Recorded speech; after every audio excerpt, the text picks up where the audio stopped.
Every story we tell is a journey, a thrilling adventure that will keep you hooked from start to finish.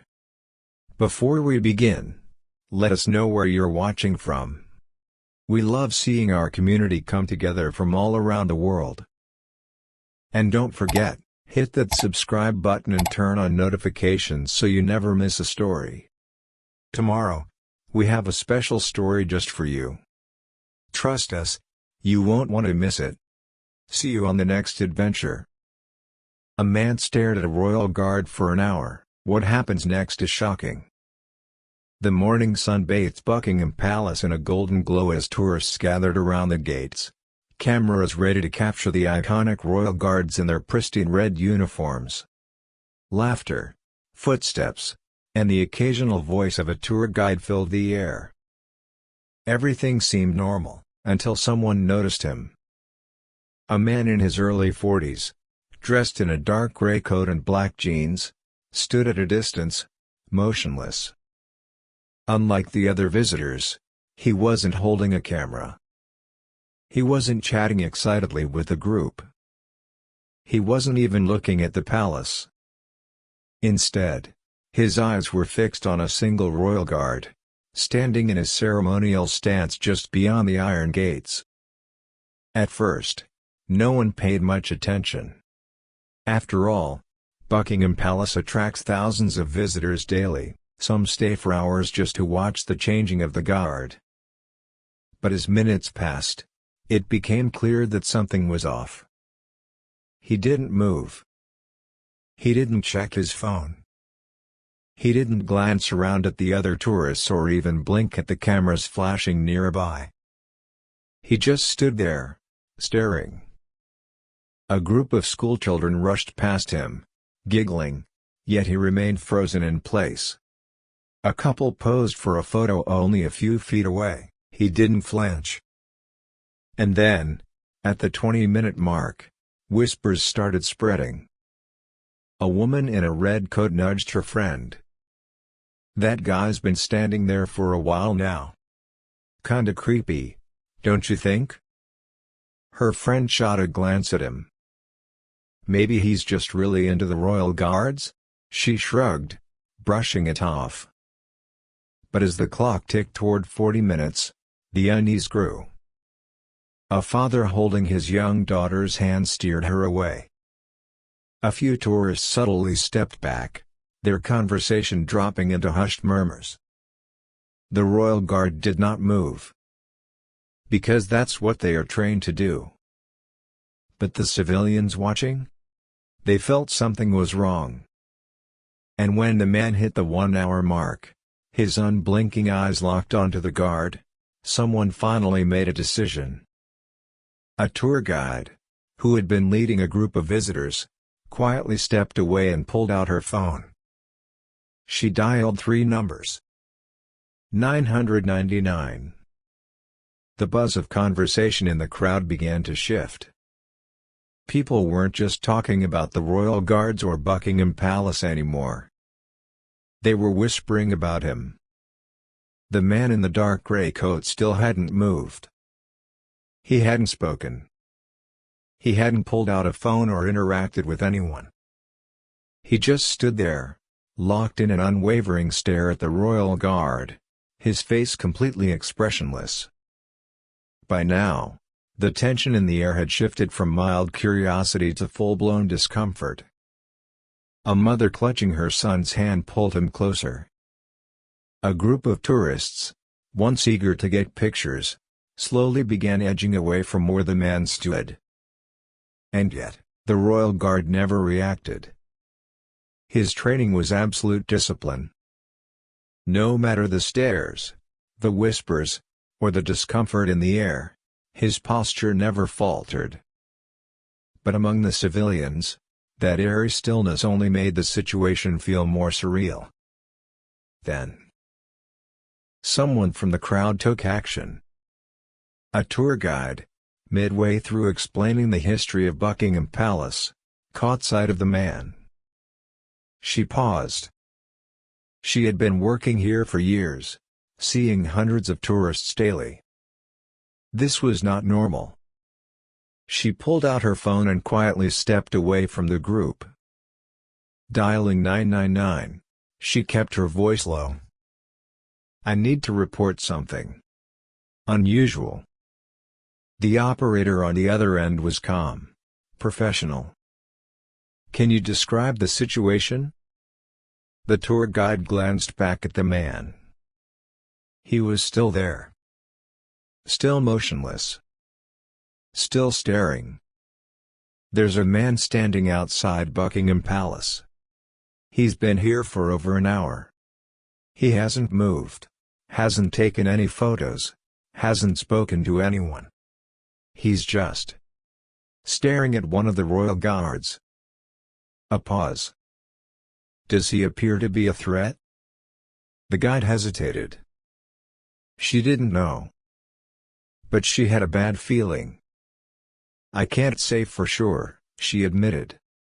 "But something about this doesn't feel right." The operator's tone sharpened. "Stay where you are. Officers will be dispatched immediately." She swallowed hard, ending the call. Her hands felt cold, despite the warmth of the midday sun. And then, almost as if sensing something had shifted, the man finally moved. Not much. Just a tilt of his head, slightly to the side. But for the first time since he had arrived, he did something different. And that was when the real tension began to build. The atmosphere around Buckingham Palace shifted. The usual excitement of tourists taking pictures, laughing, and admiring the royal guards faded into unease. The whispers in the crowd grew louder as more people began to notice the strange man in the dark gray coat, still standing motionless, still staring directly at the royal guard. And then, the police arrived. But not in sirens. Not in flashing lights. They arrived silently. Two uniformed officers entered the square from a side entrance, moving casually, as if they were just patrolling the area. Their eyes, however, were locked onto one target. The man. He still hadn't moved, aside from that small tilt of his head moments earlier. But he was completely unaware that now, he was being watched. One of the officers lifted a small radio clip to his shoulder and spoke discreetly. "Suspect in sight. No immediate action yet. Monitoring behavior." They kept their distance, watching. Judging. Waiting. Because right now, they needed to determine one thing. Was he just a strange tourist? Or was he something much more dangerous? Another minute passed. Then another. The man adjusted his stance slightly, shifting his weight from one foot to the other. It was such a small movement, yet to the police officers, it meant something. A trained observer knew that when someone stands in place for too long, still as a statue, they aren't just waiting. They're calculating. Planning. One of the officers made a decision. With careful, measured steps, he began approaching the man. A few tourists noticed and held their breath, sensing the shift in energy. The second officer stayed back, ready for anything. The first officer stopped just a few feet away from the man and, in a firm but controlled voice, said, "Sir, can we have a word?" The man didn't react. For a moment, it was as if he hadn't even heard. Then, slowly, he turned his head. His eyes met the officer's. And for the first time, the crowd saw his expression up close. It was blank. Emotionless. As if he had been expecting this all along. The moment the police officer spoke, the tension cracked like thunder in the air. "Sir, can we have a word?" For the first time in over an hour, the man in the dark gray coat reacted. Slowly, he turned his head, his movements calculated and deliberate. The crowd, already on edge, fell into an eerie silence. Some clutched their bags, others instinctively stepped back, the kind of reaction that comes not from fear, but from sensing something isn't right. The police officer took a step closer, his voice firm but neutral. "We've had reports of unusual behavior. May I ask what you're doing here?" The man's expression didn't change. He blinked once, then twice, as if processing the words. Then, in a voice barely above a whisper, he responded, "I'm watching." The officer's posture stiffened. "Watching what, exactly?" The man's gaze flicked back to the royal guard, who hadn't moved a single inch. Then, just as slowly, his eyes returned to the officer. Them. The second officer, who had remained slightly behind, subtly shifted position, his body language signaling readiness. The first officer, keeping his voice calm, asked, "Sir, I'm going to need to see some identification." For a long, stretched moment, the man didn't move. Then, with an almost unnerving slowness, he reached into his coat pocket. A few tourists audibly gasped, stepping further away, afraid of what he might pull out. But instead of a weapon, he produced a small, weathered passport. The officer took it, flipping through the pages. And that's when he noticed something strange. The last entry stamp was dated over 2 years ago.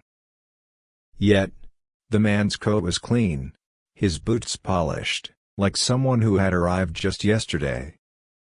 The officer narrowed his eyes. Something wasn't adding up. He handed the passport to his colleague, who discreetly pulled out a portable scanner connected to their database. A minute passed. Then another. The device beeped. And what came up on the screen made the second officer's face go pale. The first officer turned to him. "What is it?" The second officer swallowed hard, looking back at the man. "He's flagged." The beep from the police scanner cut through the hushed tension like a gunshot in a silent room. The officer holding the device stared at the screen, his face tightening. His grip on the scanner visibly tightened as well. Then, without looking away from the screen, he muttered one chilling word to his partner. "Flagged." The first officer stiffened, his posture shifting ever so slightly, subtle, but enough for a trained eye to notice. The man in the dark gray coat remained still, though there was now an unmistakable flicker of recognition in his eyes. He knew. He knew they had figured it out. The first officer, keeping his voice steady, asked one final question. "Sir, I'm going to ask you again. What are you doing here?" The man's lips curled slightly, as if he found something amusing. And then, he smirked. Not a smile.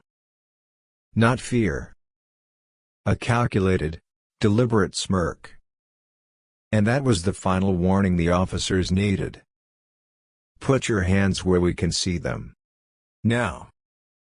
The officer's command was sharp, leaving no room for argument. Within seconds, both officers closed in, grabbing the man by his arms, forcing him down against the cold pavement. The crowd erupted into a chorus of gasps and frantic whispers. Some stepped back in shock, others raised their phones, capturing the unbelievable scene unfolding before them.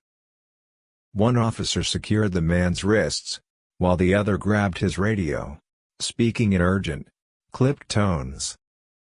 "Suspect detained. Need immediate confirmation on international status." The scanner had only shown part of the truth. The man wasn't just flagged. He was wanted, In another country. For what? They didn't know yet. But whatever it was serious enough for international security agencies to take notice. As they lifted the man to his feet, his smirk never left his face. The crowd watched in stunned silence as he was led away, disappearing behind the secured gates of Buckingham Palace. The Royal Guard, the very same one the man had been watching for over an hour, never moved. Never flinched. Never reacted. And that, perhaps, was the most chilling part of it all. Because despite everything that had happened, the Royal Guard had known. He had sensed something was off from the very beginning. He just never showed it. That is the discipline. That is the unyielding strength of the Royal Guard. Would you have noticed this man acting strangely? Do you think the police reacted appropriately? Or was it just a misunderstanding? Let us know in the comments. Like and subscribe for more unbelievable real-life stories from around the world.